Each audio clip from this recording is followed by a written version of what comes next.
രാവിലെ പുറത്തു പോയിട്ട് വന്ന് ചെടികളെ കുറച്ച് ശുശ്രൂഷിക്കാന്ന് വെച്ചു. അപ്പൊ കണ്ട പുറകിന്ന് കെട്ടിയവൻ വന്ന് കയ്യിലൊരു കവറും റോസും ആയിട്ട് വന്നപ്പോഴാണ് എനിക്ക് മനസ്സിലായ ഇന്ന് വാലന്റൈൻസ് ഡേ ആണെന്ന്. കല്യാണം കഴിഞ്ഞ് 3 വർഷമാകാൻ പോകുന്നു എങ്കിലും ഞങ്ങൾ ഒരുമിച്ചുള്ള വാലന്റൈൻസ് ഡേ ആദ്യമായിട്ടാണ്. മിക്കവാറും ഞാൻ എല്ലാ പ്രാവശ്യവും നാട്ടിലായിരിക്കും. ആദ്യമായിട്ട് ഒരുമിച്ചുള്ള വാലന്റൈൻസ് ഡേ ആകുമ്പോൾ പുള്ളിക്കാരനൊന്ന് പൊലിപ്പിക്കാന്ന് വിചാരിച്ചിട്ടുണ്ടാവും. എന്തായാലും കുറെ നാളുകൊണ്ട് ഞാൻ വാങ്ങണമെന്ന് കണ്ണിട്ട് വെച്ചിരുന്ന പെർഫ്യൂമും ചെയിനും ആണ് എനിക്ക് ഗിഫ്റ്റ് ആയിട്ട് കിട്ടിയത്.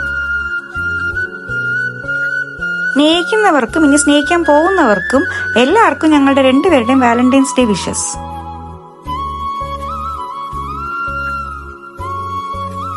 മധുരമില്ലാതെ എന്താഘോഷം?